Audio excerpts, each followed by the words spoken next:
podcast where we review, discuss, and reimagine popular movie lists objectively. We're your hosts. I'm Jeri. And I'm Brad. And on this episode, we'll be exploring number 5 from Jeri's top 20 movies of all time. And her number 5 is Say Anything. It was released in 1989. It's directed by Cameron Crowe, written by Cameron Crowe, edited by Richard Marks, starring John Cusack, Ione Skye, John Mahoney, and Lily Taylor.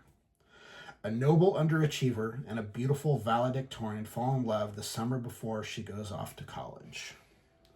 So, I think part of this is, you were kind of in love with, late 80s John Cusack a little bit. Yeah. And Lloyd Dobler in particular. Lloyd Dobler. Yeah. Yeah. Yeah. So I think that kind of speaks to you. It's shot in the Pacific Northwest, and you used to live there, so you got kind of have some... Yeah. There. Again, it's quirky characters doing quirky stuff. It's a very quotable movie. I didn't realize you knew every single line of dialogue in this movie until we watched it a few years ago, and you were basically doing what I do with Star Wars. I was like, that's pretty impressive. You've seen this a few times. Yeah, I love this movie. It's one of my only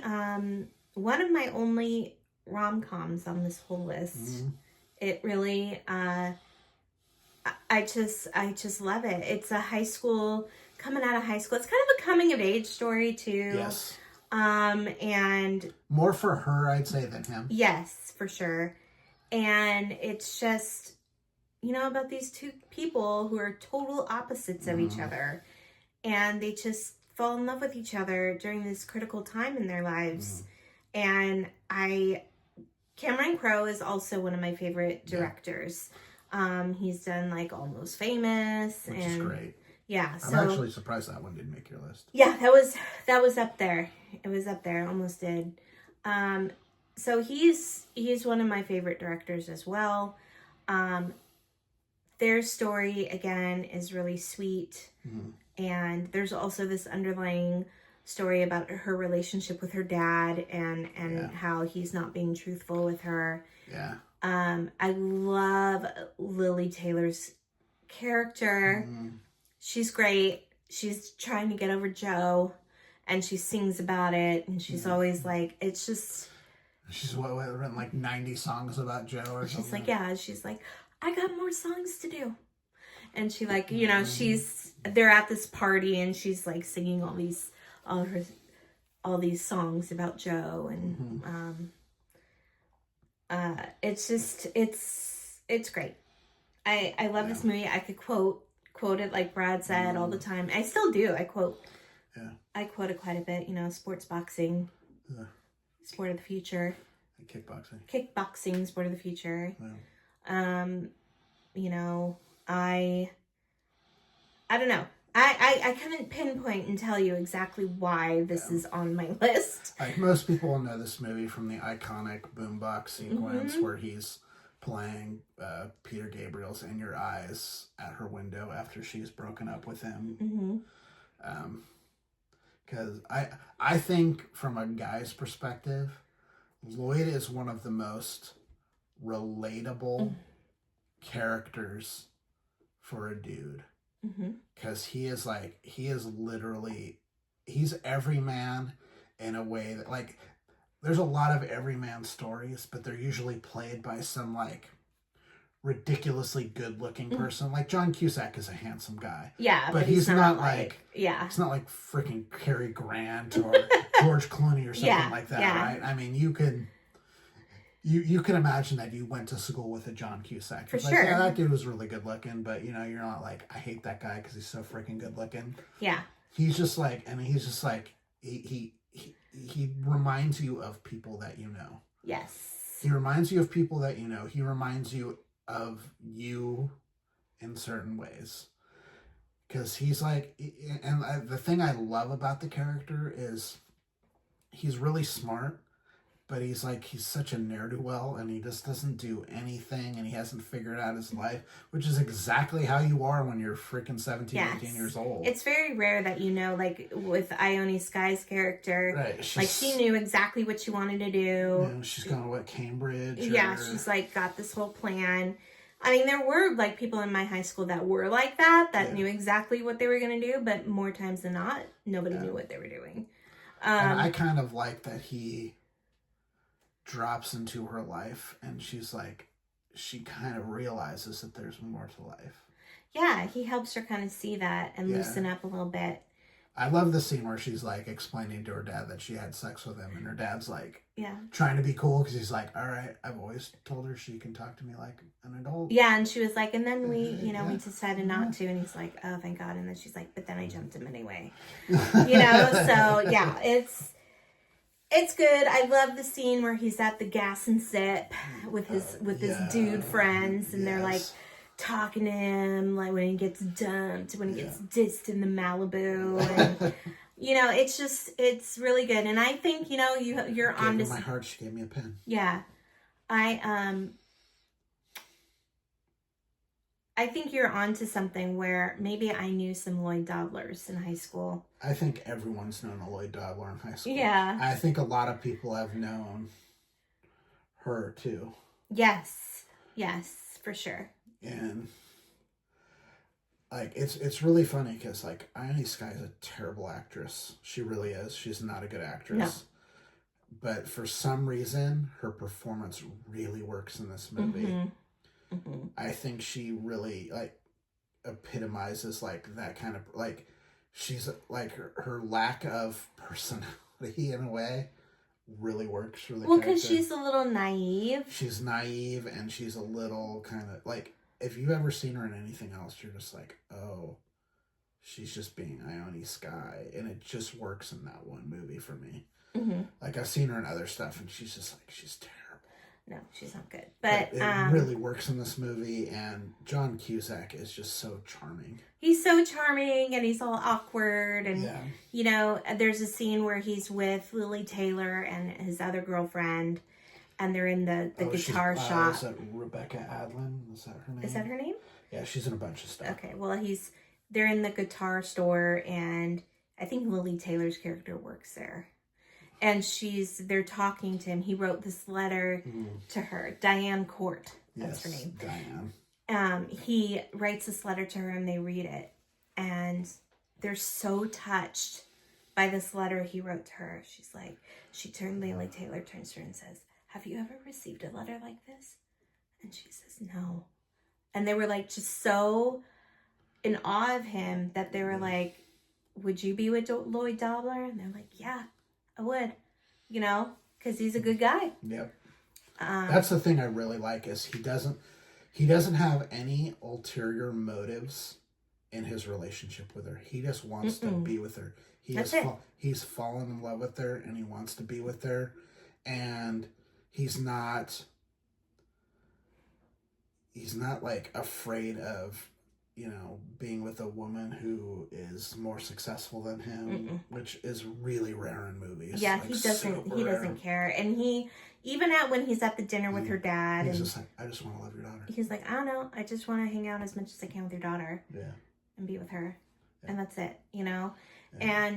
And like, it's really, I think it's a really interesting piece of writing to have him be this like really, really good dude, and her dad's supposed to be this really, really good dude who's like embezzling from old people, and he, you know, he ends up in jail because of it. Yeah. And you kind of understand why he's doing it, because he's trying to like put his daughter through this like really expensive school, and he's making all these sacrifices and stuff like that. Yeah. And he thinks he's doing something that's okay, but you know, obviously he's crossed a big line. He's crossed a big line, but it's just like, she's got this man who's raised her who, you know, is supposed to be this really good guy, and then she's got this guy who she's not quite sure of, but he is a really, really good guy, and he's like in love with her. Yeah. I think I really love the dialogue.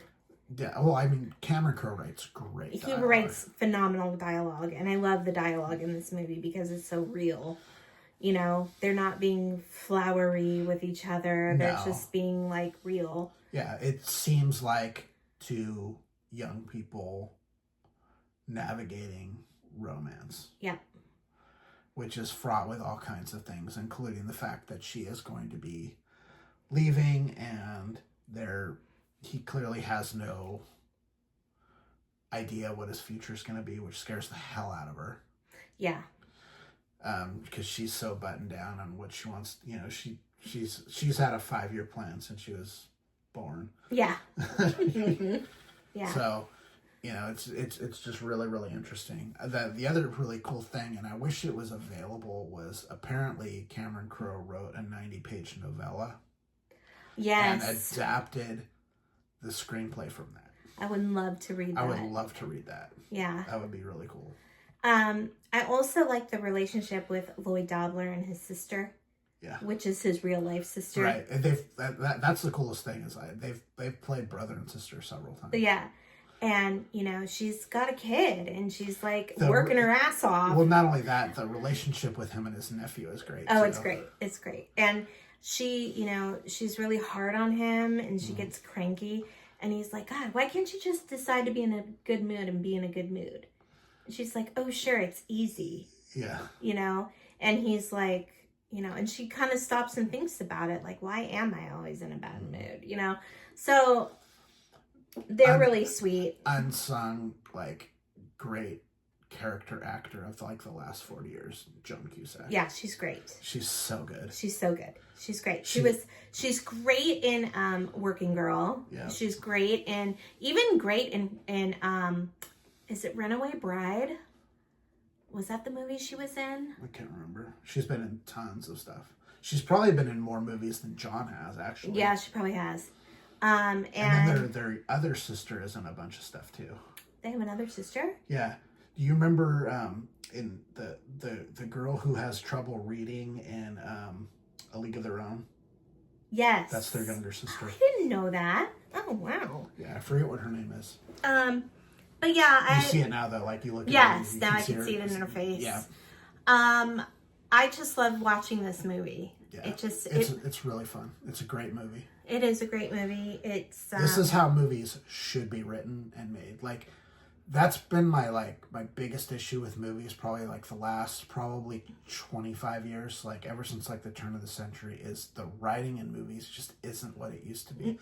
Like, especially in romantic comedies. There was a lot of really great scripts in the 90s. The 90s was kind of another period that was similar to the 70s where the studios were kind of flailing a little bit, so independent movies really became to the forefront, and there are a lot of really great movies. And then we got into this tentpole kind of situation that we're in now, where, you know, it's just big movies. There's not a lot of movies in that middle range. There's a lot of...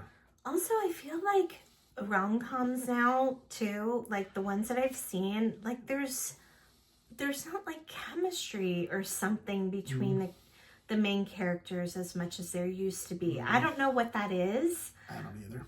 But it just, I don't know if it's the writing. Part of it's the writing. I mean, but... like, it's really hard. Like, when there's a really, really good script, it really, like, these days, it really stands out to me. I'm like, oh, that's really good. Yeah, yeah. And this script, the dialogue, everything about it is really good. Well, it does two things. Then this has always been my like Aaron Sorkin argument, where Aaron Sorkin writes, he does write really great dialogue, but everyone sounds the same. Not everyone sounds the same in this movie. No. But everyone sounds like real people in this movie. Yes, they do. Like, Lloyd has a distinct language. Diane has a distinct language. His friends, both female and male, have distinct language. Yes. And they don't all sound alike, but they sound enough alike that you know that they're all from the same universe. And they're friends. Yeah. Like, you know. Yeah, I love this movie. I could watch it over and over and over again. Yeah. And I'm trying to think of what my favorite scene is. I think that my favorite part is the whole beginning of the movie where they're at the party. You know, he goes in there And he's so awkward. He's so awkward. And then they throw he's the gatekeeper, right? Yep. He has to keep the key. Yep. He has to keep everybody's keys. He can't drink. Yeah. He gets saddled with that. He's taking Diane Court to her first high school freaking party, and she's his date, and he can't like be with her really. Yeah. He's like doing this thing, but she's having a great time because she's talking to all these people she's never really talked to before. Yeah. And she's like, she's really a friendly person. Yes, she's very nice, and she had this reputation of being like prissy or like high up, but she's really not. Yeah.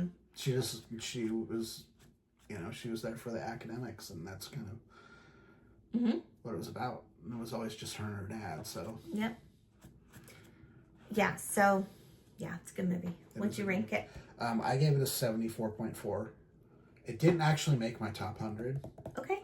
But it's a really enjoyable movie. Yeah, it is. All right. If you have seen Say Anything, please let us know in the comments. If you would like to talk to us directly, please do so at ratingthelist@gmail.com.